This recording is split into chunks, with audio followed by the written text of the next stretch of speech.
You're listening to the Back Home Network, presented by Home Field Apparel.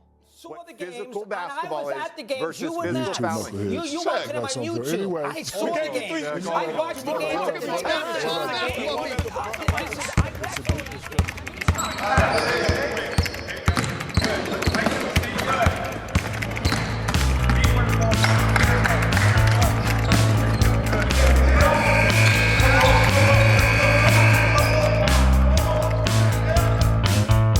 Well, we're here. I'm Bob Moats. Welcome to X's and Joe's, a podcast dedicated to decoding the winning formula in college basketball. And I'm Mike Wiemuth, welcoming you to episode 2 of X's and Joe's, Coaching Tenures, Chip Stacks, and Honeymoons. How do coaches survive? So, Bob, despite ourselves, we made it to a second episode. Yeah, I mean, call it a holiday miracle, to say the least. Yeah. I've not heard of any lawyers' injunctions or viewer complaints so far, so not gotten any phone calls from anybody that, or called in any offices. So, yeah, I'm going to call that a win. Exactly. No, HR has not knocked on our door yet, so we're quite happy about that. So, yeah, I was really happy, I think, with episode 1, but I'm still sort of waiting to learn what our initiation ritual is for joining the Back Home Network.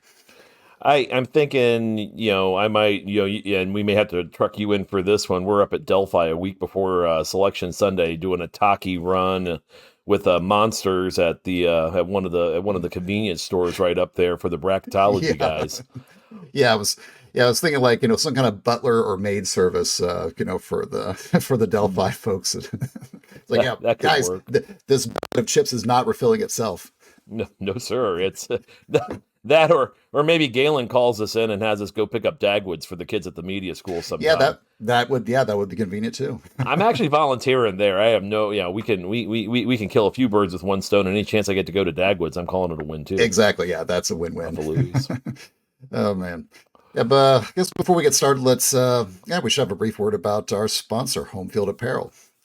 So, we were talking offline about some of our recent touring on the Home Field website. So maybe, Bob, why don't you share some of the stuff you were finding on the website? So again, now that Christmas is over, we've got all of the shopping out of the way, but then we start thinking ahead for birthdays, Father's Day, those types of things for the family. And my father-in-law, he actually grew up in Providence, a graduate of Providence. His dad was a professor there for many years in, I think, biology. And he was there in the 60s, and so they got a whole slew of Providence T-shirts, basketball shirts from that, inspired by that era. Yeah. But as you go down a little further, there it is, a 1987 Final Four Providence T-shirt. And thinking about this podcast and what we're doing here, we're going to be talking about Billy Donovan. Oh, Billy Donovan, yeah, that's true. As well as probably throwing a few things about Rick Pitino. And, true. You kind of just look back, and that's just giving that warm feeling, you think, when you're thinking about what great gifts to get people or what great gifts to get yourself when you got that $50 gift card that you don't know what to do with. Yeah, no, exactly. Yeah, I mean, on my end, I was scrolling through the Home Field site just a little bit before Christmas, and I found a 1980s vintage Auburn bomber jacket, and it just screamed that era, like Bo Jackson, Chuck Person, Pat Dye, Charles Barkley, and the version of Charles Barkley that was being fat shamed by Bob Knight to get him on the '84 Olympic team. So yeah, that's those fun times. Yeah, definitely so. Yeah. So, but yeah, I'm not an Auburn fan. Obviously, you aren't either, especially after that recent game a few weeks ago. But if I were buying for an Auburn fan, I think Home Field would definitely be the first stop for my War Eagle shopping list. Agreed. Yeah. So we encourage all listeners to go and check out all the great college retro wear that you'll find at Home Field, and you can find it on their website at homefieldapparel.com. So let's jump right in, Bob.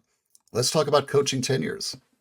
Yeah. Have you ever noticed there are very few happy endings for college coaches, and that so many times, you and I over the years, we're both connoisseurs of mob movies. We've probably seen Goodfellas sitting next to each other at least a dozen times. At least a dozen times, yeah. That was like our default film. If there's like nothing else that anyone could agree on, it was like, okay, well, it's just it's Goodfellas. Sorry. I think Wiemuth Theater was launched at Dunhill with Goodfellas, to be perfectly honest. Dunhill Apartment D5. And I think Goodfellas was the inaugural film. Yeah. So again, I mean, you kind of think about how when a mobster finally dies in one of those films, and I kind of think about how college coaches go too. And I think maybe the best death a mobster could have had in one of those was when Vito Corleone in the first Godfather drops dead, falling into his tomato plant. In his garden, yeah. In his garden. Grandson's got the spray can. He's shooting either water or DDT at his backside. Yeah. And as he's hitting the ground, he's thinking, everything I built is at its most vulnerable at this moment. Yeah, it's that tenuous, I could lose it. We could lose this all if things don't go to plan, and I have no influence on it whatsoever anymore. Yeah. And I'm thinking of Mike Krzyzewski walking off that Final Four court, losing to Carolina, and almost having the same thought of at the end of the run, I'm going out on my own terms, but this may not work out all that well. And, and I'm not going to have the ability to come in and basically save it. Maybe I can do a Dean Smith, but I'm thinking I've got my guy in and it may not, but it's still, there's a lot of question marks. Now, there are, and that's your best possible outcome. Yeah. That's the good side. Yeah. The bad and the ugly is, you like Bob Huggins, and that's kind of like when Tommy from Casino, Joe Pesci's character, gets drug out to that cornfield in Newton County and just beat with his brother and chucked into a hole. That's right, yeah. In real life, Tony Spilotro, and his brother were, they were Louisville Sluggard just outside Kentland, Indiana, I think. Which, speaking of my father-in-law, he can take you, he taught at North Newton, so he, for years, so he could take you by where they found those bodies. Oh, did he? Oh, wow. That's interesting. Yeah. I mean, you gotta love the Chicago mob at that time just treated Northern Indiana like it was their own private little human landfill. I mean, even going into our family's ancestral roots, going down to Terre Haute and even into Southern Illinois, it was definitely something during those times. But you think about college coaches in particular, being dismissed or being forced out. And it kind of reminds you of the Ray Liotta line, the Henry Hill line from Goodfellas. They don't come at you screaming. They come at you as friends. And so many times it's a thing where you never really, it's really hard to go out on your own terms in this game. And we're going to, as we kind of go into this, it's going to become pretty apparent to folks that this is a hard road to toe, hard to get there, maybe harder to stay there. Sure. And that ending doesn't always go the way that you really want it. It's, maybe it's Al McGuire at the end walking off the national championship in a lifetime broadcast deal. That might be, but that's the one I can think of that, really had that Disney type ending versus the kind of fairy tale, a Nick Pileggi, Martin Scorsese type of bloodbath at the end. So yeah, exactly. That is what it is. So that's true. And it's, the reality, I think, with with talking with fans is that it's kind of sort of hard to get fans accustomed to the idea that most coaching tenures actually fail. I think it's just hard because when you're sort of in the middle of a coaching search and the coaching and the last coach usually going out because of some kind of failure. Fans definitely are sort of in that mindset of like, okay, this is going to work. And I've struggled a little bit trying to purge from the brains of fans the idea that, you and I have talked about this before. It's that sort of part matrix, part biblical prophecy of framing all new hires as quote unquote the chosen one. Mm-hmm. It's like, how many times, you hear when a new coach is hired, the media or on fan message boards, you'll hear phrases like, I'll be shocked if this guy doesn't dominate in this job, or this is slam dunk hire. and fans are kind of in that mindset of, he shall deliver us to the promised land. And you can do that at the same time, but you look at you again, and we're looking at a chart right now where the numbers are kind of showing us that that first 61.6% out of the 362 coaches currently in Division One are in basically their first contract, that 0 through 4 seasons. Yeah. And then another 20.4 have kind of found a way to get that first extension at 5 to 10 seasons at 20.4. Mm-hmm. So 80% of this of the current pool of active Division One coaches, they're on that first or second contract. And when you look at that coach for life, that 21 plus season, that's where the Izzos reside. Yeah. The guy up in Oakland, who's been up there since 1986, the last remaining guy since the 3-point line came into play. Wow. He's been there since, for that period of time. So no, it's not like the papacy or a Supreme Court justiceship where you're where you're getting the job for life. Lifetime appointment. Yeah. Lifetime appointment. It's not like, my whole life dedicated like you're doing the Queen here, or doing the monarch's oath. Yeah. It is an uneasy situation, and that job stability in coaching is an oxymoron, because at the same time you're bringing in assistants in and out all the time, directors of basketball operations, recruiting coordinators. Everyone's looking to move up in the world, and it makes sense because we're just talking about shirts off camera because we just saw Indiana State play Michigan State, or Mike Lewis at Ball State. They're pulling down 300,000, 350,000 a year. That's a good living by any stretch, and especially in Indiana, that's you're not doing too badly. Certainly. But when you think that you may only have that for a few years, if you're like Schurz and you're looking at the end of the season, and someone calling saying, I'm going to pay you 3 or 4 times the money to do what you're doing, and you're 50 years old, it makes perfect sense why you would say, I'm going to pack up and head to a Power 5 or a high major type program, get out of the valley, and maybe look to secure a financial success for myself, or financial security and success for myself and my, in the future. Because then, because you may only have a few years where that earning potential is going to be there. And exactly. It's a question of, is 4 million, 5 million over the course of 4 years better than 1.2? And these guys know the math. They know that they may only get 1 shot, 2 shots to jump up. And when that call comes, they're going to take it seriously. Yeah, exactly. And the question is, it's kind of getting there because you're not really sure what's happened at the job before. You probably have it. And again, these guys talk. I mean, assistants are great with sharing back and forth. They develop a network. Head coaches develop a network. There's a lot of chatter out there. And who else knows the situation better than another coach in so many ways, and somebody outside your program that you can, go play golf with, sort of thing. The few times you get away to do that sort of thing. And the assistants also know, and the DBOs know, and the grad assistants and all these individuals know that they could be working with each other at some point in the future, not always working against each other. So you may have a pretty good idea of what's happened. But, when you're talking about what gets the convening of the College of the Cardinals at a college program started with a guy on his way out, guys are kind of keeping their eyes peeled, and most of them, they'll have agents. They're sending messages, but there is this thing that you're not really sure what you're kind of getting into.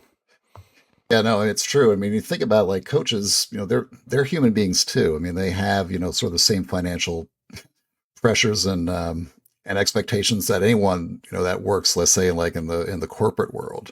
I mean, the lifestyle of an assistant in college basketball when you're in your 20s and maybe into your 30s. It's not easy. I mean, you're going to AU tournaments constantly. You're at a game on Tuesday night, and then you're almost immediately going on maybe a flight or a long drive somewhere to watch a kid in his like high school game the next day, and then coming back. And yeah, there's just not a lot of home time. And so I think just even just like a personal family standpoint, you get to your 40s and 50s as a coach, and you feel like, all right, I've punched my ticket for, in this profession. Now I want to get the payoff. And so getting some kind of like financial stability and basically what you would expect any sort of like sub-director at a corporation finally getting his first directorship, opportunity is like, yep, I'm going to take the chance. If I have to move the family, 1,000 miles away to a completely different environment, it's going to be worth it because, I've earned this. So it's really no different for coaching than you see like in any other, facet of a professional life. True. And again, it's also one, but again, you're working without a safety net. And basically losing games is your biggest cause for things not working out. But when it used to be recruiting scandals, but I think those with NIL, the transfer portal, and the last run of this that we had with the FBI probe, I don't really see those popping up as much, but you're a few players acting out away and mishandling that situation. You could be media relations or something that happens in your personal life that catches you in a position where, and especially if you're not as successful as you could be or should be or have been, you find yourself pretty quickly in a position where your job is very tenuous. Exactly. And then at that point, your athletic director is asking some real questions.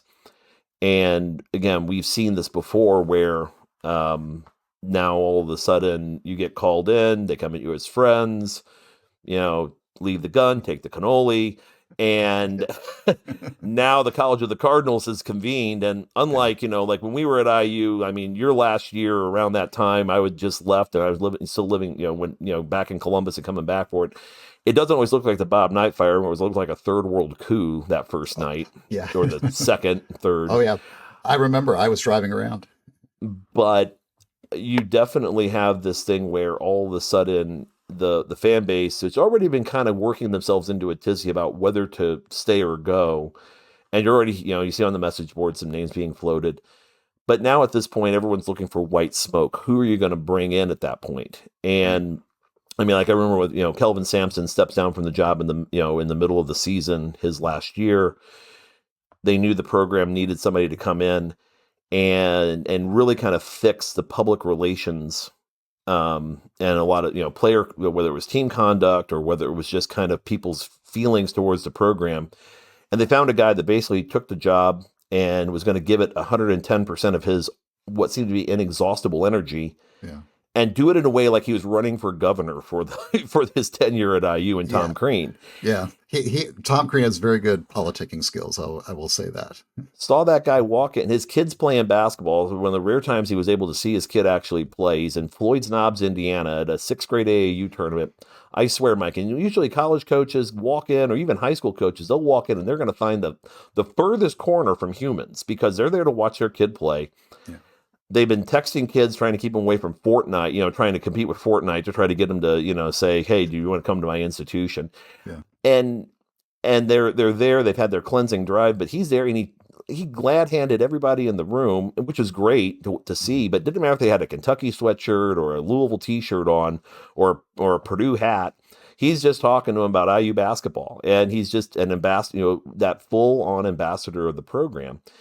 And that showed in his first few recruiting classes. He gets what we would say would be high-level success with 2 Sweet 16s, take the watch shot, an iconic moment, as well as, a number 1 AP team. Mm-hmm. And then things start appearing to fall off a bit.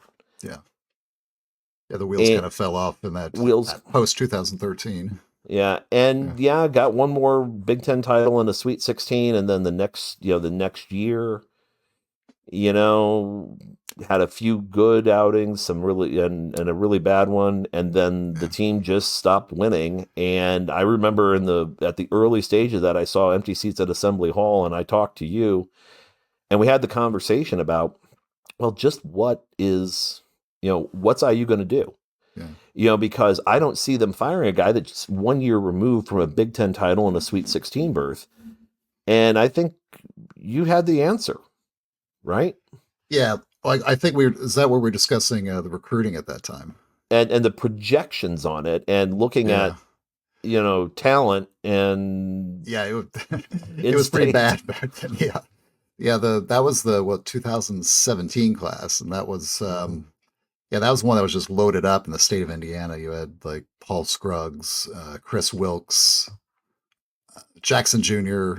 I think there were like 5 top 50 recruits in the state of Indiana, which was like, a high at that time, in either direction, like, 5 or 6 years.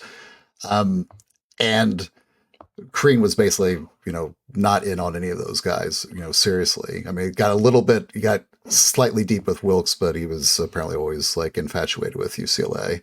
And I remember Crean offered 19 of the top 50 recruits in that particular class, and he got none of them. So he had literally zero traction. So, and I've always observed that that's usually, there's this like, when coaches sort of like fail, there's like this cascading of fails. Like, they lose the fans, and then they'll lose the media, and then the recruits notice. And then once the recruits notice, then they start, bailing on the coach. And then once the athletic director sees that the recruits have bailed on that particular coach in that at that particular school, that's usually sort of like the last straw for ADs. It's like, okay, there's just no way of digging out of this. And I think at that time, in that middle of that IU season when we talked, I remember that conversation saying, yeah, there's just no, he's just not going to be able to dig himself out of this hole. It's way too deep in terms of what he's got and even the potential of what he's got coming in.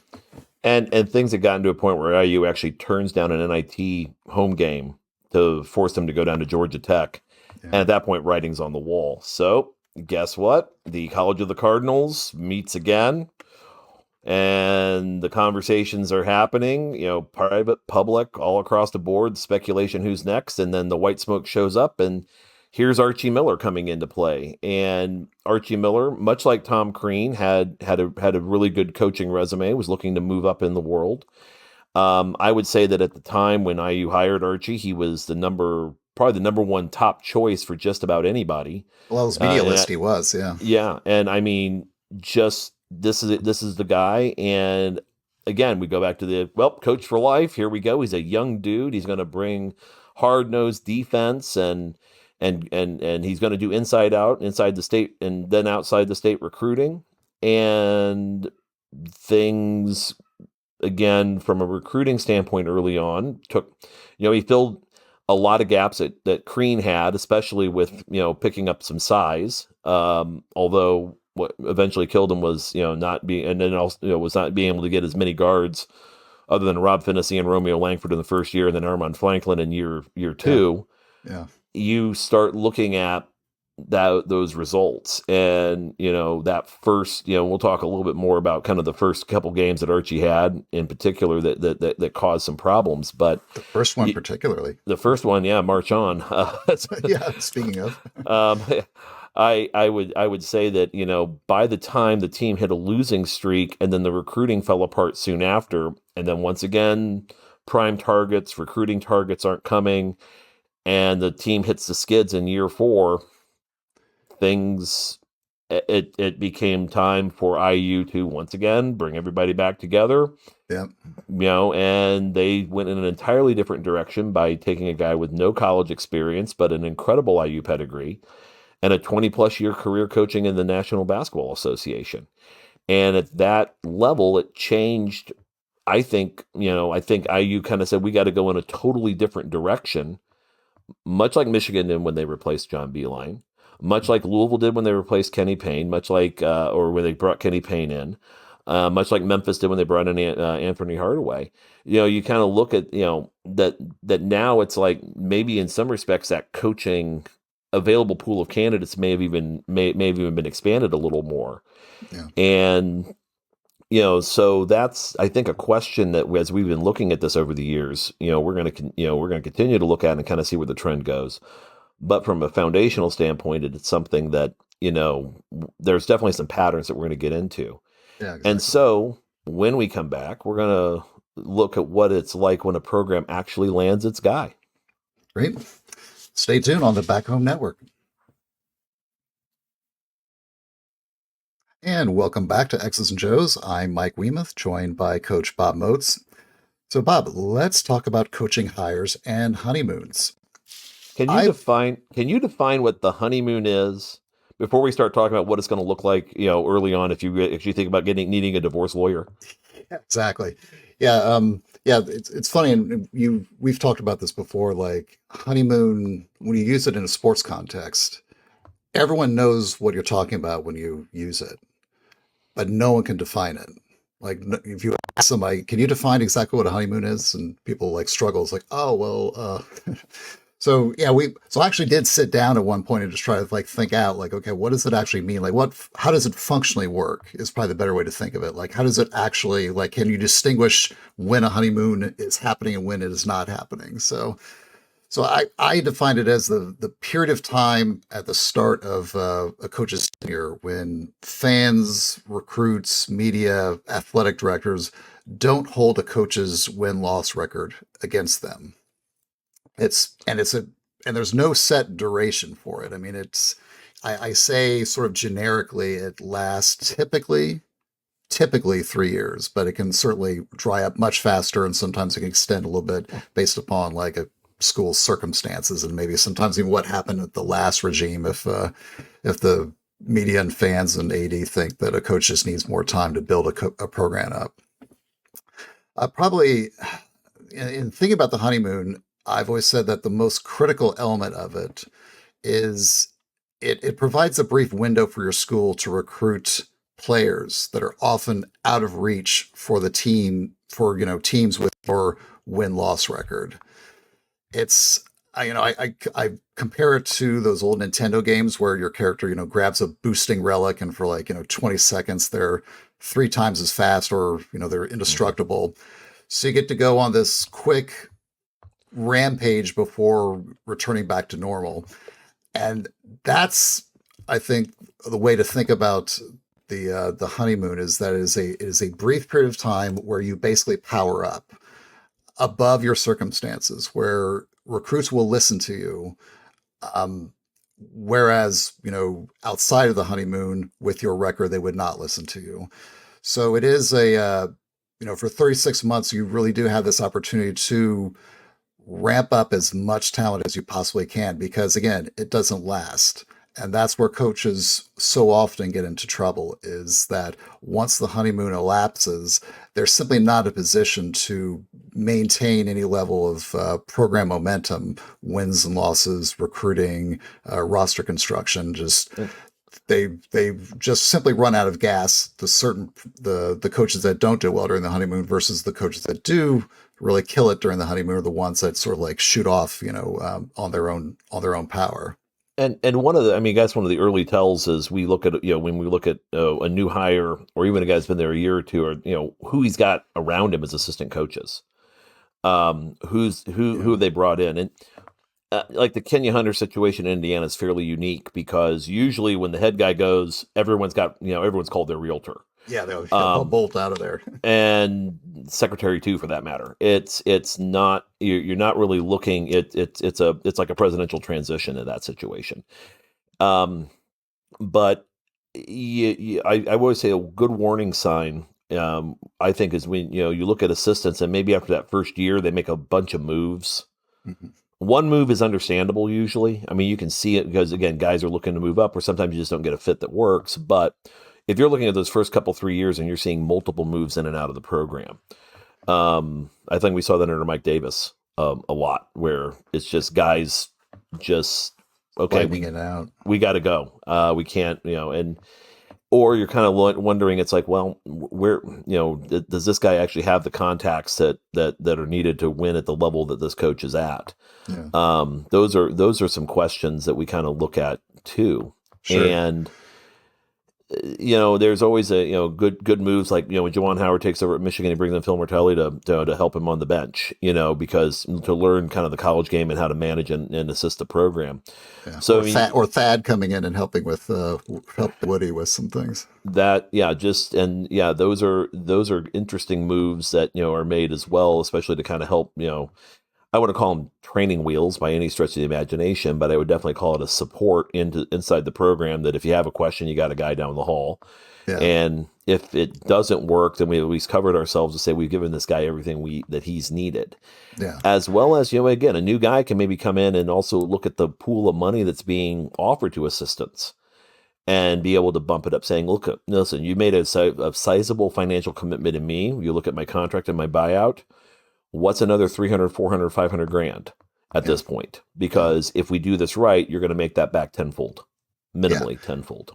Yeah. And, the market for recruiting assistants that are good at recruiting is always competitive. I mean, the amount of money, you see it like in college football too. You see like the inflation for those top end like D coordinators at like Georgia and Alabama, or the offensive coordinators at Oklahoma or USC. I mean, they're just completely going off the charts at that particular strata of games. So it's interesting. Yeah, and talking about like assistants, the thing I was always interested in is sort of the geographical changes that take place. You think about how like one regime goes out with the prior coach, and the assistants with the prior coach would usually have like a particular like geographical area that they covered. You think like Tom Ostrom with Indiana, he was like focused more on like Wisconsin and Minnesota. And then suddenly you bring in another lead assistant like Kenya Hunter, and he's more of like an I-95 guy. He's like the DMV down, through to the south. And some parts north, into New York, New Jersey, and then you get someone like Coach Ya, and he's more of like a Georgia guy, and so he's more of like across south, Georgia, Florida, basically the SEC territory. So that's always an interesting dynamic too, is that you suddenly see with new batch of assistants a completely different coaching or recruiting map for that particular staff. I've always said that with ADs, they are typically renting the Rolodex of the incoming staff. Is that you may have been working all these different programs, but now we're basically renting all of your connections that you have, with AAU, with coaches in a particular, high schools and these particular hotbeds, in recruiting.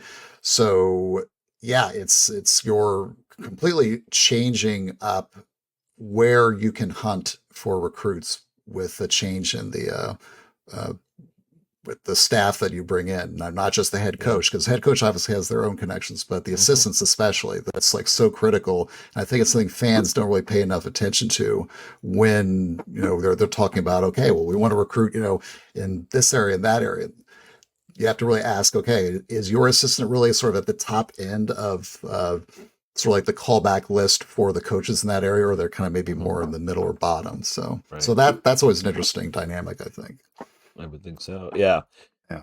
So we talk about getting kids, then you went over the fans, and you're looking at, as we're looking at this first chart, I think for so many of these guys, and we were looking at Jay Wright, Billy Donovan, and Ben Howland, who was at UCLA in the 2000s, the first decade of the 2000s. Yeah. One of the big things, and you look at both Jay Wright in particular, when you think about him, his style of play was incredibly attractive to kids. I would say Billy Donovan was the same way. I think Howland, too. I mean, I think all three of them can point to that. But I mean, coaches at every level look at what Jay Wright's done with, kind of his 4-out and his, sort of free flow, his movement based offense with that. Yeah. He's the guy that teaches you when you're never more open than when you catch the ball.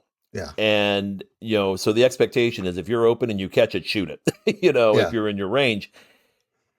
And so, that clearly, doesn't matter what the first couple years are, that clearly works. And so as you're working at this sort of slay early in recruiting, you can get away with that message. So we can talk a little bit about as we're looking at this slide with these three. Sure. Yeah. And also, just as a note for our audio only listeners, Bob and I are going through some slides here. And so we'll go through and explain exactly like what we're looking at. But if you ever want to check out on YouTube what we're displaying here, that it'll be there, and we'll also be dropping this in the show notes. But we will explain these, as we go through them. And these examples I put up: Jay Wright, Billy Donovan, and Ben Howland, and what their early recruiting success looked like. The common theme with so many of these coaches is that they are recruiting at a very high level despite very poor win-loss records, but they're grabbing recruits that otherwise would be customarily out of range for a program that has that little success at the time. And again, that's the benefit of the honeymoon. The honeymoon does not totally erase exactly what your program's win-loss record is, but it certainly mitigates the effect that it has on your capacity to recruit high-end recruits. So if you look at Jay Wright's case here, like 2 NIT seasons at the very beginning of his tenure, but he still recruited, in this case, 6 top 70 kids: Jason Frazier, Alan Ray, Chris Sumter, Will Sheridan, Randy Foy, Mike Nardi. Billy Donovan, same thing. In NIT season at the very beginning of his tenure, was able to recruit 4 top 75 guys, including Mike Miller, Ted DePay, and Udonis Haslam. And Ben Howland was at 11 and 17 in year 1, but still recruited 4 top 60 kids, including Trevor Zira and Jordan Farmar. So that's a very common pattern that you do notice when you do this kind of research, is that you see coaches recruiting way above their circumstances. There was a time, I think, early on when I started to do this research, and I was like sharing some of this online, you would get people that would like fire back saying that, well, no, actually, when coaches come in, they simply can't really get good recruits. They have to earn them. So they have to win a little bit, and then they'll get some better recruits, and then those better recruits will help them win a little bit. And so there's always been this sort of counter theory of this stepping stone concept that you slowly build up, but you have to win first before you get the recruits. But if you look sort of at a macro level through history of the coaches, especially the ones that really like made it, like, went to Final Fours and won national championships, there's a consistent pattern of them recruiting first and then winning thereafter. So that's sort of what we're showing here on this in this first slide. And we talk about, and just so we are clear, there are outliers that do exist to this pattern. I think John Beeline and Scott Drew are like the first 2 I typically bring up. Not that they didn't have to get better recruits before they won, but with them, it was much more a case of there was a definite delay in the time frame at which they started recruiting really well. In most cases that we're discussing here, the recruiting like spiked around like your cycle 2 or cycle 3, basically, that you're ramping up and getting really good recruits by year 4 in the tenure. In those cases with Drew and Beeline, they really only spiked in recruiting about like years 4 and 5, and then had better years in seasons like 6, 7, and 8. So that's just, so that we're being completely transparent that this is not a 100% guarantee of, how these patterns develop. It is a very heavily skewed pattern towards recruiting first and then winning thereafter. Well, and you look at the whole idea that, okay, so by that year 3, year 4, we're going to talk about this a little later. Now, at the same time, a bunch of other programs, many of whom could be in your conference, many of them could be in your region, they've now may have made a decision at their head coaching position. And when you, again, talking that almost two-thirds of the profession right now are in that first contract.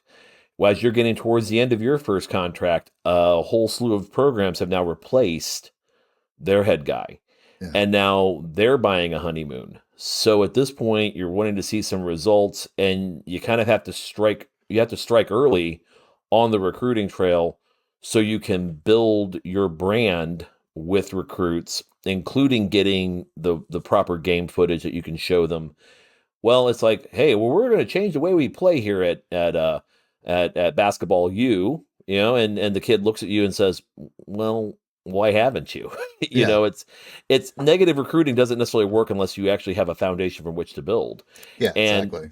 And if the perception of your program is that, you know, well, we want to get out and run. Well, you're at 61 possessions a game, and my AAU coach and my dad and Uncle Bill and all these people have sat down and told me that no, they're basically sludging along here.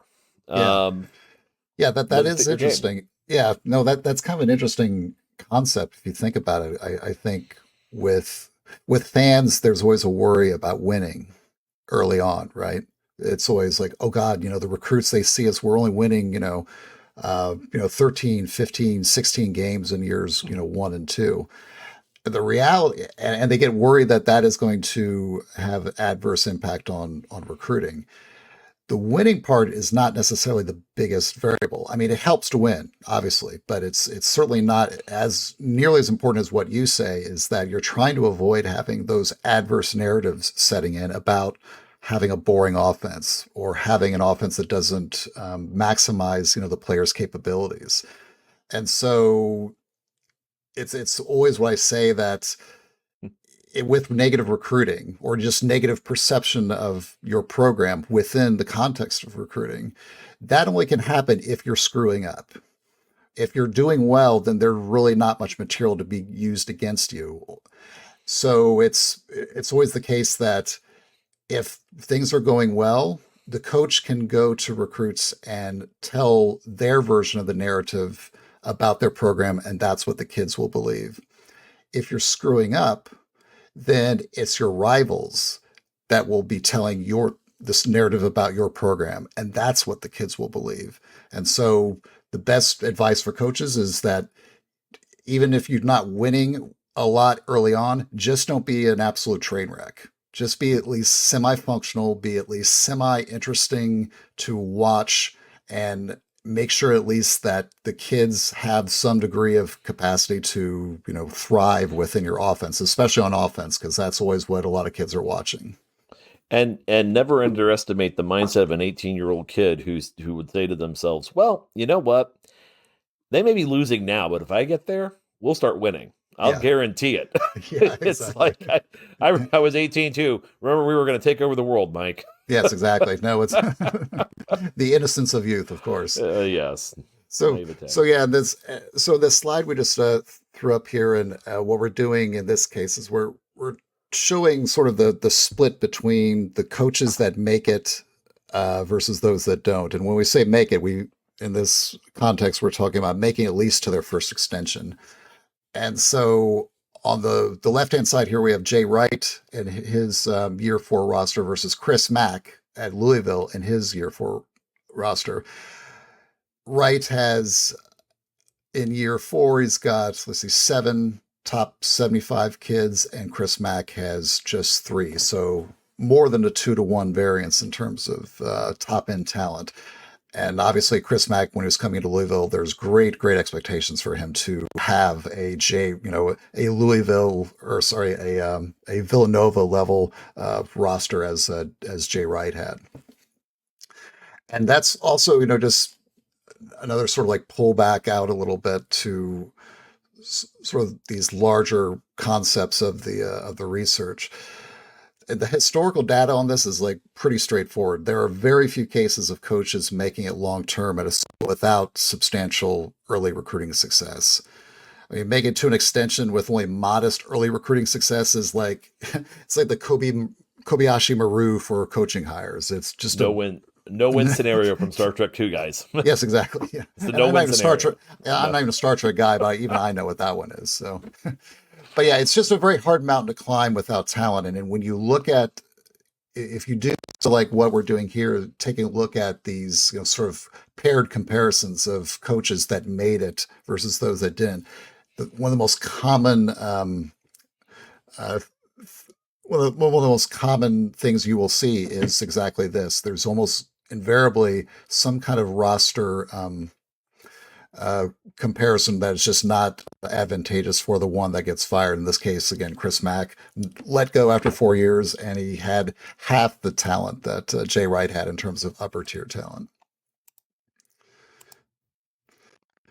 And then also just running through and just, to demonstrate again this example, this is, we're showing Billy Donovan in his year 4 roster versus Archie Miller. Donovan had, let's see, 6 top 75 kids, and Archie Miller just had 3, and Trace Jackson Davis, Jerome Hunter, and Christian Lander. So again, coach on the left made it, had great success because they loaded up on talent early on in the honeymoon. They were able to hit on a high number of upper tier recruits during the honeymoon, and by the time they got to year 4, when the honeymoon was elapsing, they were, had all the momentum they needed to continue outside the honeymoon. Whereas Archie Miller came to year 4 and was basically out of gas. He didn't have the talent nearly to be able to survive. Especially with a program like Indiana and the expectations that you have at a school like that. Right. And it should be added that, Lander really didn't play a whole heck of a lot his 2 years at Indiana. Yeah. Hunter, I don't think ever started. So. Yeah, no, exactly. And so, yeah, it's again, we show you just a few of these examples, but this is something that is just very consistent. I mean, Bob Knight, you think about him, he landed, May, Buckner, Benson, Abernathy, Wilkerson in those first 2 cycles. Coach K was, yeah, go ahead. And yeah, and I mean, you look at those early programs, but I was going to actually say at the same time, early winning can be a problem too, right? That it's not just early losing. Oh, totally. Yeah. That expectation goes up to a certain point, and all of a sudden, Kevin Ollie's cutting down the nets and he's out of a job a few years later. Mike Davis goes to a final, an NCAA final, and year 2. Year 2. Yeah. I mean, you can even make make a case for, Michigan when, Steve took the program over, wins as an assistant coach, jumps in, and lands the Fab Five. And by the middle part because of the recruiting, because of a recruiting scandal and some other things that popped up, but never really replicated the same success and kind of gave Michigan the ability to part ways with them. Yeah. And so when you jump up that level early on, it's you kind of be able to repeat it pretty quickly if you're going to do the survival, if you're going to the survival mode. Yeah, that's something I'm kind of interested in with Kansas State and Missouri right now. Yeah, around like what happened with how well those guys jumped in year 1 and had 25 plus win seasons right out of the bat, coming off of seasons that were not nearly as good by their predecessor. So you do wonder what happens once those guys maybe like level out a little bit, is because you do see that so often, is that coaches that come in get hot really fast in years 1 and 2, and then start declining in years 3 and 4. It's much better, historically speaking, to do the inverse. It's much better to build up and then be in good shape in year 4 versus spiking up really fast in years 1 and 2 and then declining in years 3 and 4. Because again, the effect of the honeymoon is just the effect of the honeymoon at the beginning versus the elapsing of the honeymoon is just is tremendous in terms of its impact on recruiting and just perception within the program. Right. So yeah, I think we've covered. We've really covered the honeymoons pretty well. I think coming up next on the next segment, we'll discuss chip stacks and what coaches have to do to survive long term. So stay tuned on the Back Home Network. So we're talking now about what the chip stack looks like, and what does your stake look like when you're going in to the game. And basically, it's the capital you have to work with as a coach. And it's important to remember that not all programs are created equally, that some programs you're going to walk in with, in some cases, substantially more chips than you would at maybe the lower tier of your conference, because you have tradition, you have facilities, you have kind of a perception that your program is a perennial winner, you have good alumni and fan support, that it kind of allows you to kind of get into the game with more. But at the same time, at a program, and Indiana's definitely, when we talk about blue bloods, and we've talked about this, Indiana's the ultimate blue blood. Yeah. If you know the true definition of blue blood, then yes. Yeah, exactly. Do you know who we are? And you can hear that from, kind of Kentucky fans. Well, we're Kentucky, or we're Kansas, we're UCLA. And you look at that, that sort of lineage. And even if you've fallen on hard times, if you're a Rockefeller and you're living under a bridge, you're still a Rockefeller. Yeah. And even, you may still have your card for the Daughters of or Sons of the American Revolution, and and years of the social register that's sitting there, even though there's not a lot of money that's left in the bank account. But dang it, you're still somebody. Yes, exactly. Your Porcellian club ring, it still shines just as well as it did 20 years ago. So true that. And so, but those types of programs, you're at a higher risk, even though there's potentially a higher reward. And there is a lot for coaches to look at that and say, if you're a Tom Crean and Archie Miller, definitely Bill Self leaves Illinois, jumps over to Kansas. Sure. Roy Williams, they take a risk on him, taking him out to Kansas to begin with. Why Billy Gillespie goes to Kentucky, and then John Calipari leaves a national finalist team to go replace him. Yeah.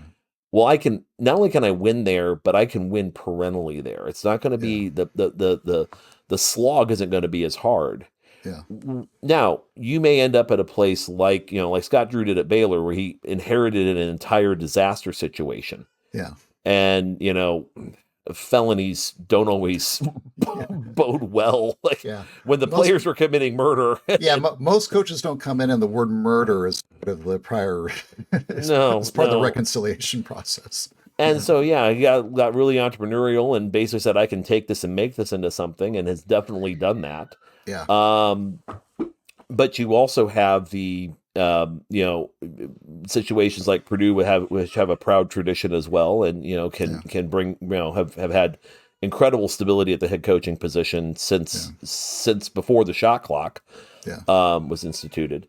And that, but at the same time, it's like, so maybe your chip stacks of some of those programs may be a little lighter, but the expectation is not necessarily lower, but it's not going to get you killed as fast. You're not at the final table at the World Series of Poker per se. Yeah. You're maybe able to kind of work up, and so some earlier or some mistakes may not absolutely kill you. Yeah. And you can kind of get that extension, the next few extension, and you can maybe not just linger on, but be very successful at what you do and build a winner in those areas. Yeah, exactly.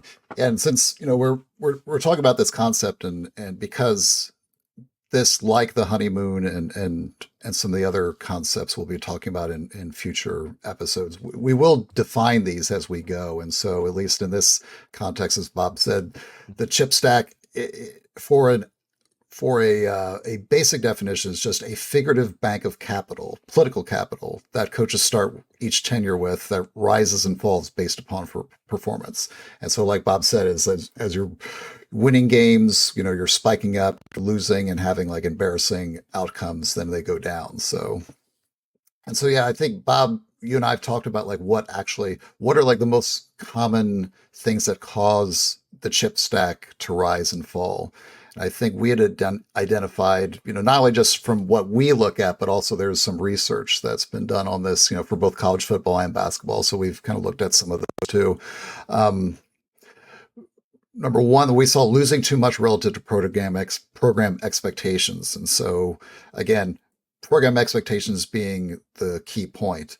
You can lose at Northwestern more than you can at, let's say, even Illinois. You can lose more at Notre Dame versus Indiana in terms of, basketball. There's just going to be different sort of minimum standards in terms of what is going to be applied to the coach's expectation in terms of their output. Ugly losses. We talked about Archie Miller earlier, and we hinted at it. Game one, first game out of the chute. you get just roasted by Indiana State At home. Mm-hmm. Defensive coach, they shoot lights out from three. Yeah, they had some successes, but they also, the same thing when Indiana Fort Wayne came into town. They did the exact same thing. And fans are kind of thinking twice of, are we sure we made the right call? And the casual fan definitely, and they look at some of the guys that may, well, this guy follows it more closely. Well, Archie Miller is one of the top guys. You got to give him time to get his recruits in. Yeah. But even then, you're still in the back of your head going, yeah, but you're not supposed to lose 20 plus points to Indiana State on your home floor in your inaugural game. Yeah, exactly. Yeah, that was bad.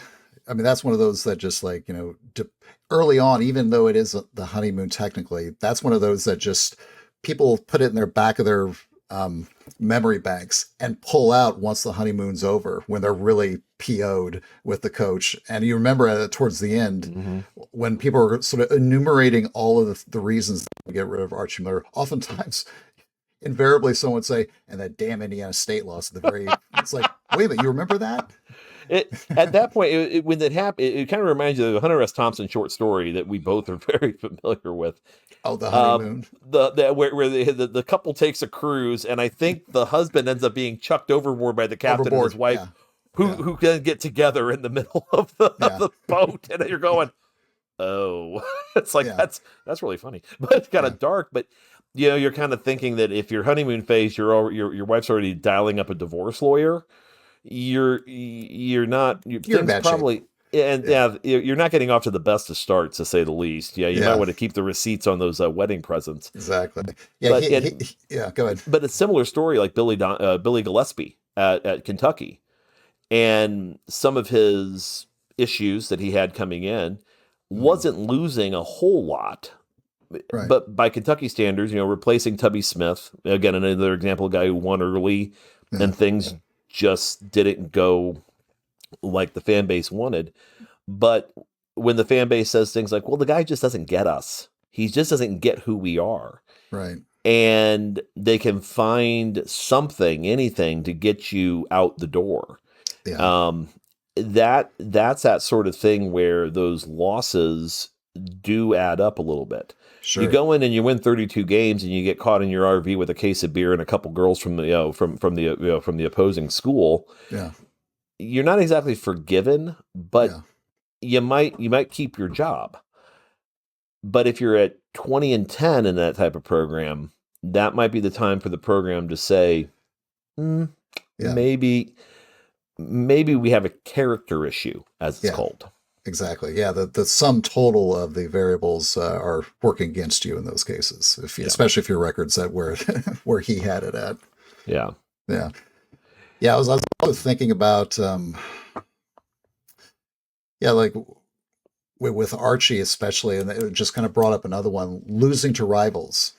Huge. That is always a massive one. And that's another one you find consistently on the research, is that losing to rivals, and not just losing to them directly head to head, but underperforming relative to your rivals is just an absolute killer for any coaching staff.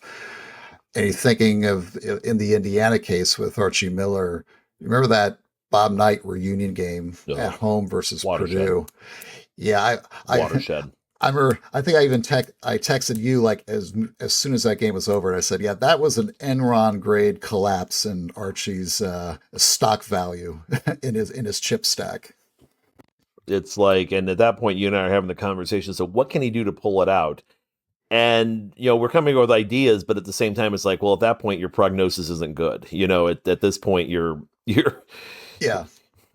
At that point, you're shoving all in on certain things and hoping that Trey Kaufman decides he's going to come. Yeah, and or if Mason Miller, if not him. Mason Miller, that whole process of, if he can just get the next class, that's got, if he can just figure that part out, Yeah. He's made some changes on the staff. Some things can go differently, but yeah, it's not. Yeah, those losses, and yeah, with Kentucky as well. You start looking for Miller. That was a huge problem down the stretch.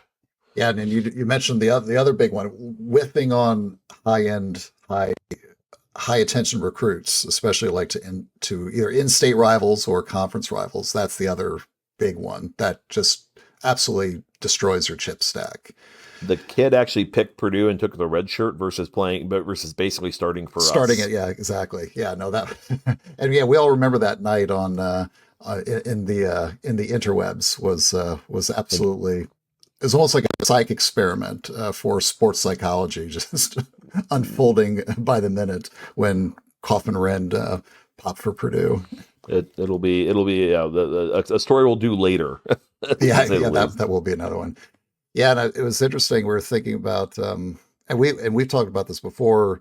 You remember Knight at the end of that last 6 years of his tenure, he was 5-14 combined versus Kentucky and Purdue. Yeah. And we remember, because we're in school around that time, and that was just constantly like the thing that you could tell the fans was just getting absolutely drained on. It was, oh God, we're not only losing head to head versus them, but Kentucky's got 2 national championships. Purdue has a 3-peat for the Big Ten title, and we're just kind of stuck in this sort of like middle zone. Yep. Yeah. And that's in spite of having this. Yeah. Exactly. Granted, 20 years earlier, but still nonetheless. Yeah. So one thing I want to talk about, in terms of, the escaping the honeymoon period and going into the period thereafter, when we're talking about like chip stacks and, sort of building up, political capital and what the successful coaches did versus the ones that, were let go early. One thing I want to focus on is the sort of what I call the typical shape of a coaching tenure for successful coaches. In this example, and I put up on the screen again, we'll drop this in the show notes for those listening on the pod. We have Bob Knight here looking at his first 10 years at IU based upon winning percentage and also some highlights of either winning national championships or going to Final Fours. And the shape that you see in this slide example is basically in the first 4-5 years of his tenure, the winning percentage is going up basically about every single year. It's a nice steady incline towards the top of his performance in that time, which would have been the 76 undefeated championship team. This is typically the shape of you see of coaches that make it. They will have a starting point that's usually pretty low in year one, and they'll slowly build up and typically have some kind of payoff, usually around between years, let's say 4 to 6 is the most common. And the payoff does not necessarily have to be a national championship. It's typically some kind of thing that the fans can kind of grab onto and say, this is a memorable season. It could be a top 5 season. It could be a conference championship, maybe 2.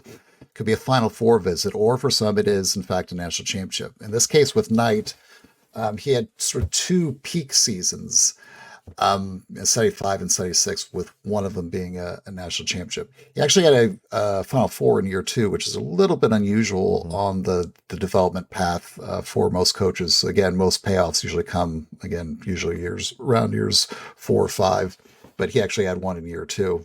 But again, compared to some others that had a really good, let's say, year 2 and then dropped, he kept ascending. And that's the most important point, is that, again, he had the recruits. He had May, Benson, Abernathy, Buckner, Wilkerson, and all those guys. And that's what allowed him to have this sort of upward trajectory. And then what you also notice thereafter is should be noted that 60% winning percentages, you're looking at about 20 and 10 roughly. Thereabouts. 18, 19, 20 wins versus And, I would even say 2 years before that national championship, they won an NIT as well. Yeah. With that crew. So, I mean, you had some moments. That was before the 64 team tournament. So things were a little different. So, yeah, but you do have that regression, and then it's a matter of, okay, because your first group is now worked through. Now you have a bunch of younger guys, and it's also, I think, hard to stack classes the way where you can have a perennial winner. Does that make? Would you agree with that, Mike? Oh yeah, absolutely. Yeah, but it's usually because the buildup, the payoff itself is almost implicitly involving guys that are probably just there for maybe one more year. Whether it's and now it's like you have high capacity portals or maybe like a one and done or like a really good sophomore. But back then it was like, okay, you're gonna win your championships once your guys are seniors. In the case with Knight and 76, yeah, you just had that load of guys that were basically at the top of their game as seniors. Scott May walks off the floor and gets replaced by Mike Woodson. Yeah, exactly. Thing. Yeah, no, and that's the second point you brought up accurately, Bob, is that after you have that first initial run up, the other consistent pattern you see with these coaches is you have a regression.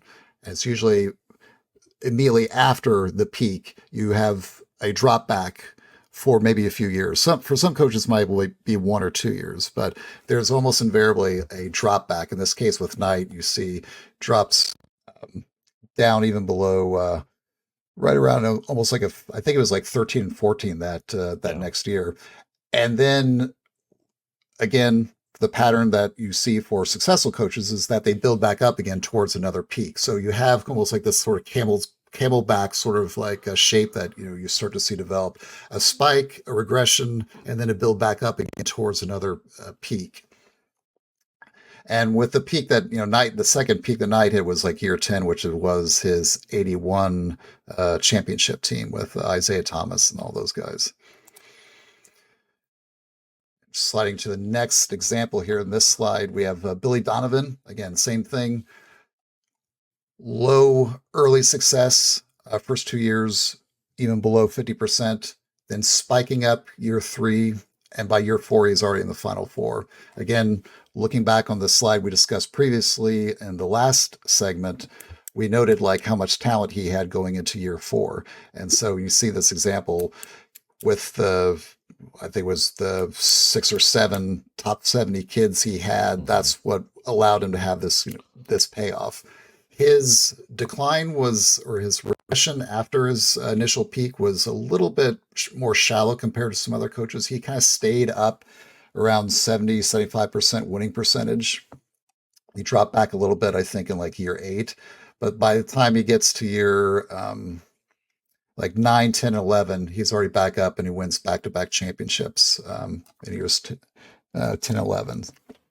So again, this shape is it does not look exactly the same for everybody, but directionally speaking, this is a pretty consistent pattern you'll see for coaches that do make it to their first extension and beyond. They kind of become those coaches that Bob referenced in his in segment 1, the guys that make it, the 2.5% of coaches that are almost like the emeritus dean that just never leaves their school.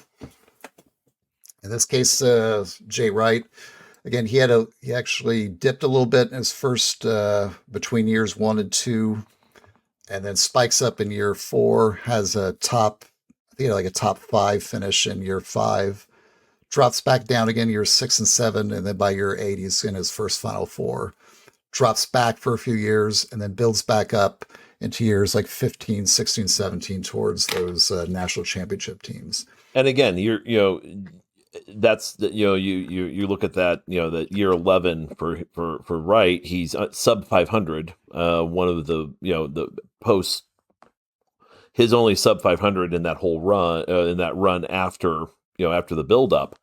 But that you can temper that because you've built up enough of a chip stack where you can absorb that hit. Yeah, you can absorb the loss, and that I think is what one bad season may not do it for you. Now 2 or 3, we're in a different ball game. Yeah, exactly. Yeah, it's. And you almost do have to think about it almost like a bank account.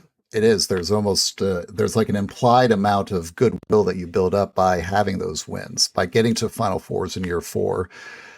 that allows you to have maybe, a down year or two where the fans will give you the benefit of the doubt. I think Mike Davis really actually kind of benefited from that tremendously. Not only, that he had the benefit of having a pretty good record versus Purdue at that time, but that Final Four visit and getting to the final game, I think bought him a lot more slack that allowed him to survive those, those middle years, the 15 and 16 season.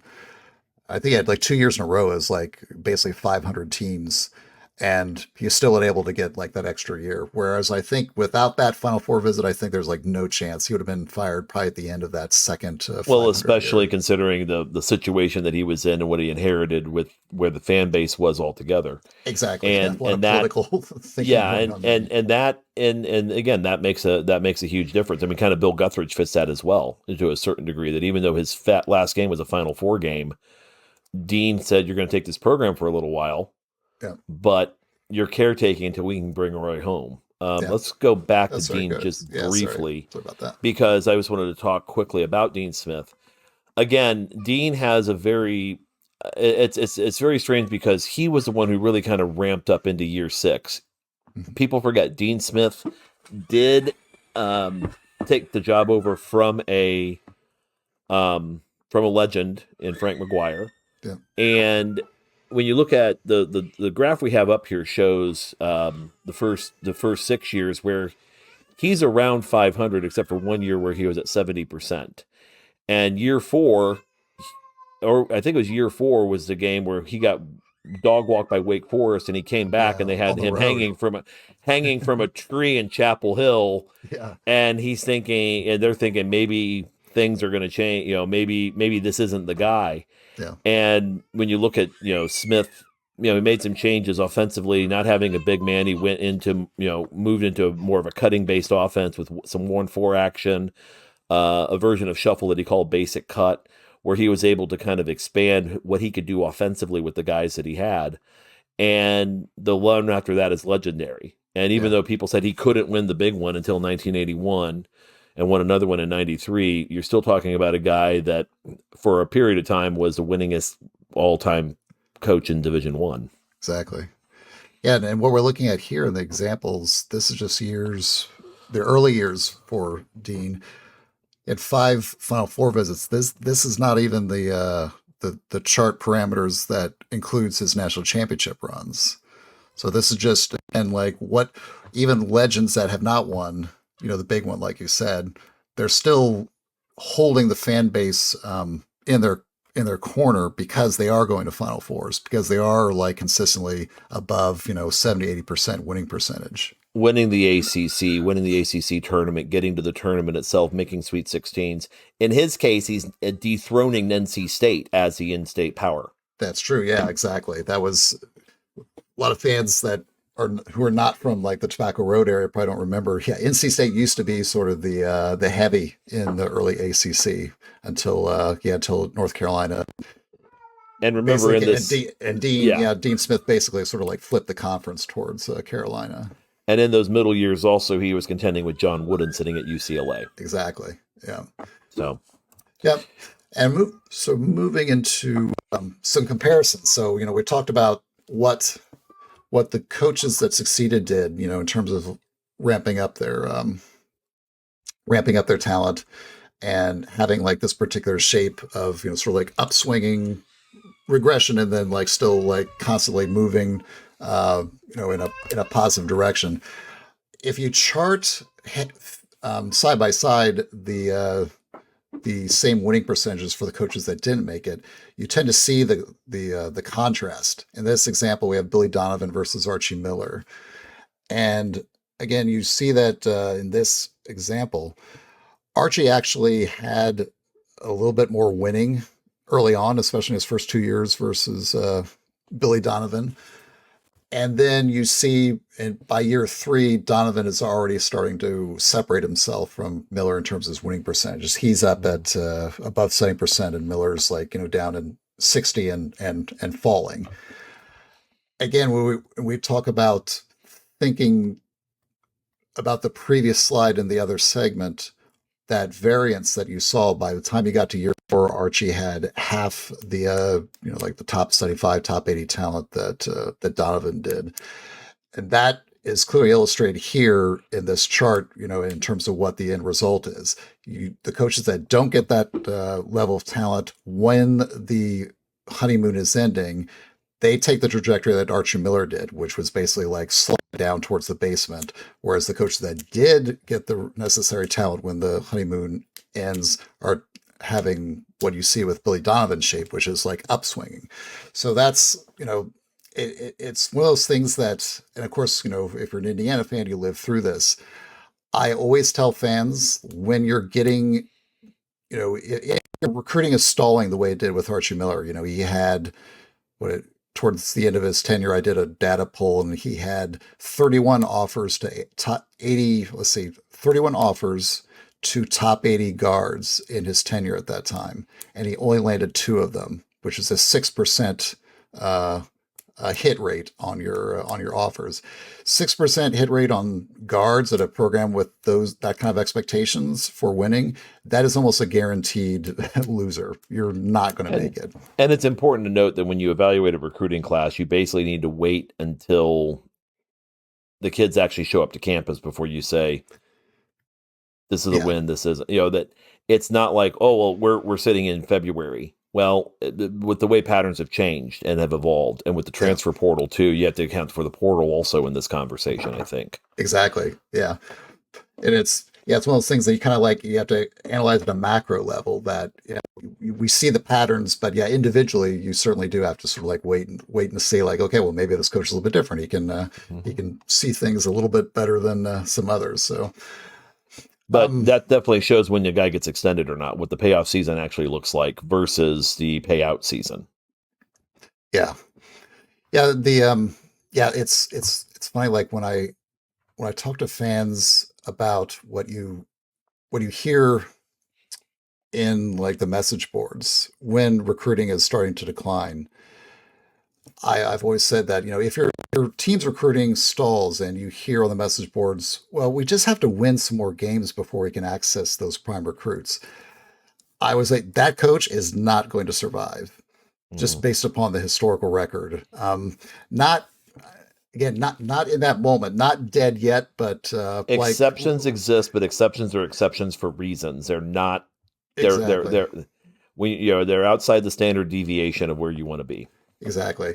Yeah. Like not dead yet, but Fredo with the fishing pole in hand, walking to the dock with Neary right behind him. Yeah. There's Michael. Yeah. And he's just looking over Fredo hugging Michael, and he's looking over at Neary, and Neary's going, this is the writing's on the wall. I'm going to have to, the AD's looking at the personnel guy and saying, I'm going to have to basically, tell this guy what his retirement, what his options are for benefits. Send him his Cobra packet. Yeah. Mo Green thinking, boy, today I think I need a massage today. What a great idea. Oh man. And I'm looking same thing. Yeah. And just looking at another example here, just head to head, Jay Wright versus Chris Mack. Again, we saw the variance between, what Mack had and what Wright had going into year 4 in terms of recruiting. And again, you see the same pattern. The coach that got the necessary recruits has upswinging results in terms of win-loss, and the coach that didn't take advantage of the honeymoon adequately has a downswinging results on the win-loss tally. So yeah, this is the consistent pattern we see throughout. Love the Chris Mack winning, and that almost 80% wins at UL, and then just the drop, whereas a ramp up. So trajectory matters. But honestly, Mike, if you and I, when those hires happen at UL and IU, if you had thought for a minute that both those guys would be out of a job today at both those institutions, we probably would have taken the bet, right? Yeah. Yeah, exactly. Just based on their past performances at Xavier and Dayton and what they were, what was supposed to be in those situations. And there's definitely different reasons as to why that happened. But at the end of the day, there are no sure things in coaching hires. Yeah. Interesting.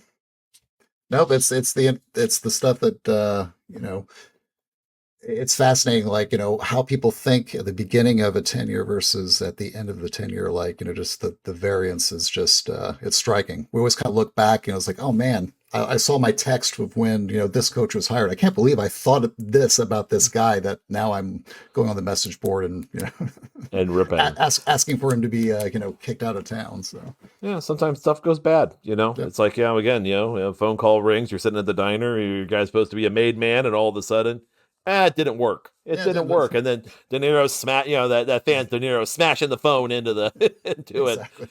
They killed him. Yeah, I know. And so what do we do? Yeah, it was real stuff. Yeah. So we're going to wrap up here in a second, but we're going to talk a little bit about what's it like when you make it. Great. Just stay tuned on the Back Home Network.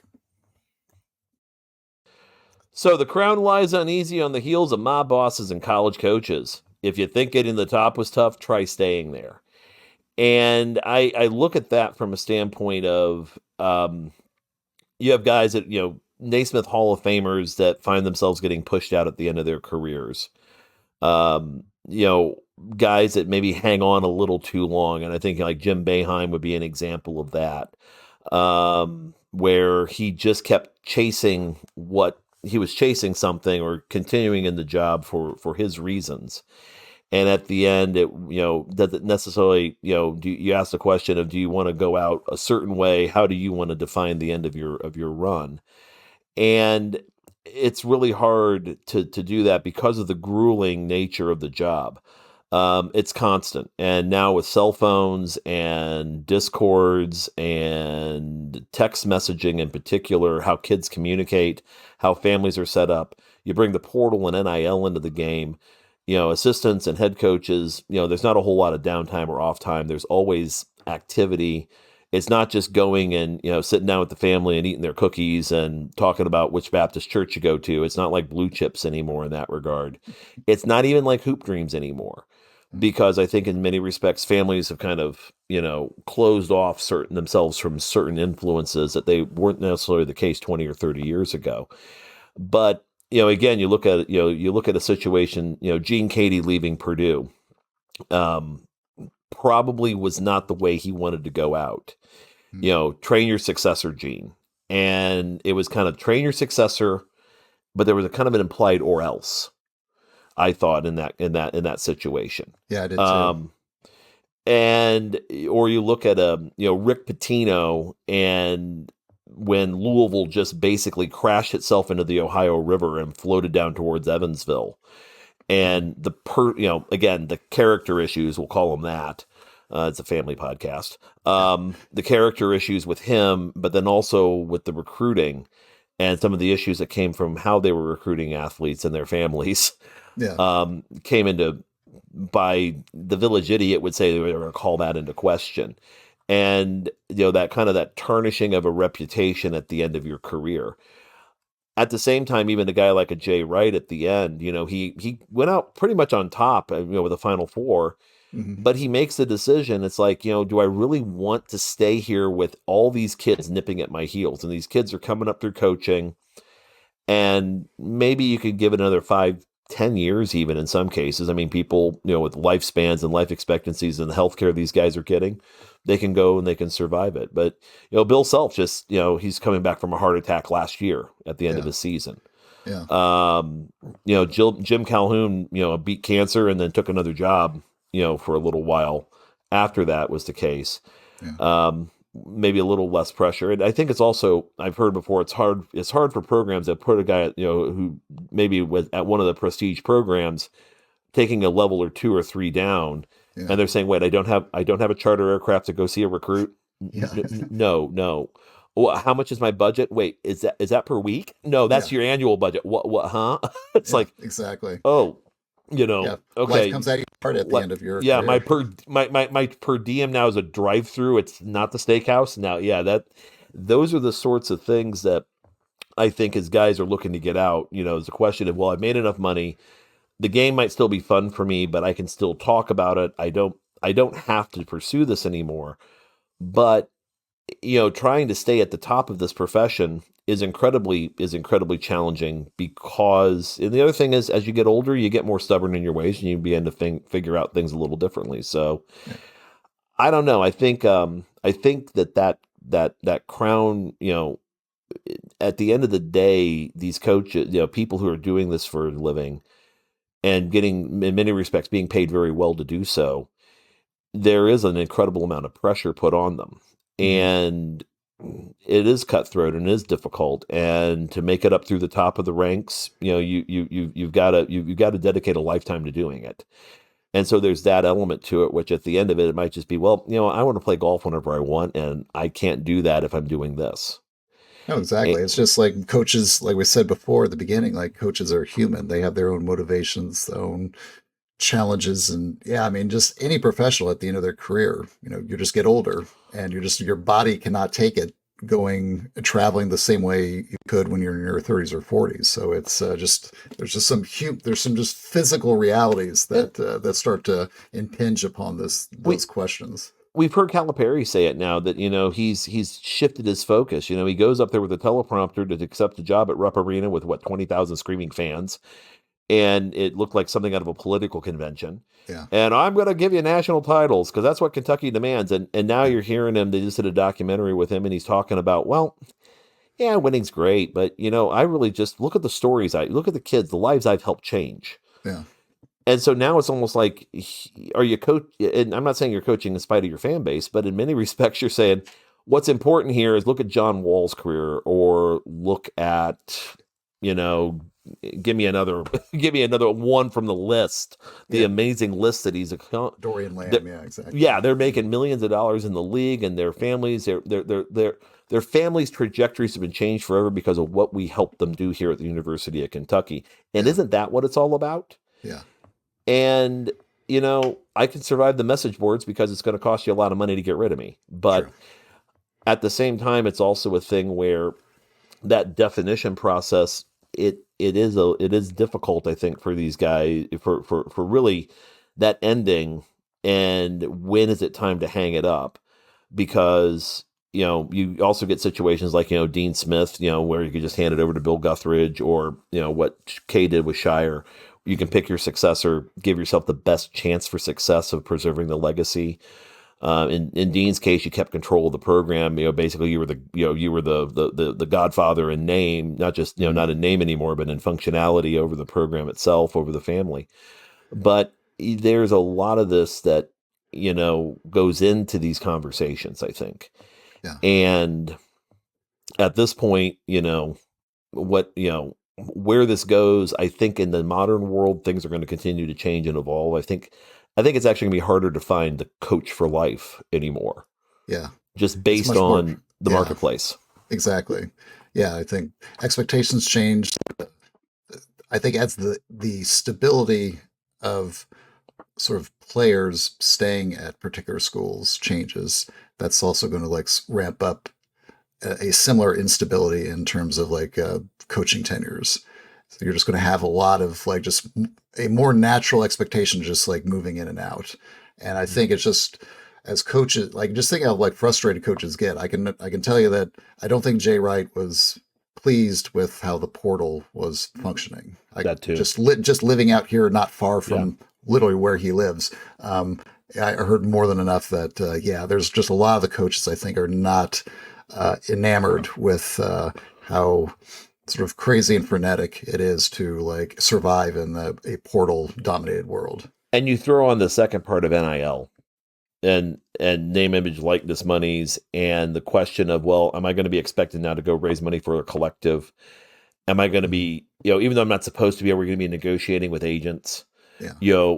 Am I going to get the support from my institution? I think a lot of guys, especially in kind of that next tier under the high performing programs, the moneyed programs, the old guard programs, they're going to be asking those questions. Yeah. And, well, no, it's going to cost you $4 million, $5 million a year. I'm ballparking this, whatever that figure is on top of this. I mean, you've heard the guy in football in Maryland saying, don't build me a new facility, get me NIL. Don't build me a new practice facility, get me that. So, exactly. So I think that wraps it up for us for another episode. Don't you, Mike? I think so. I think this is a good one. I think so too. And yeah, for let's see, episode 3, we were discussing thinking about roster construction, right? Yeah, we're gonna look at we're gonna kind of take more of a, instead of digging back so far in the past, we're actually gonna look at kind of what's going on right now and talk about the good, the bad, and the ugly of rosters, that are kind of in that what Mike calls the sweet spot, and then ones that are outside, and which ones are the good ones in those groups, which ones are not performing well, and which ones we kind of ugly. We just can't kind of figure them out. They're not exactly doing it to form, but something's working, but it's not working optimally, to say the least. Yeah. So with that title choice, I guess I'm going to have to brush up on my my Clint Eastwood and Lee Von Cleef quotes for the next one. That's more your area, I will grant. You'll have a few, and I'll do my best and hold my own in that conversation. Okay, great. Well, we want to thank everybody for listening once again, and have a happy and safe New Year's. Exactly. Yeah. This endless conversation was brought to you by the Back Home Network. Be sure to check out all the great content, the BHN content, including Assembly Call, Doing the Work, and Crimson Cast, on YouTube and at backhomenetwork.com.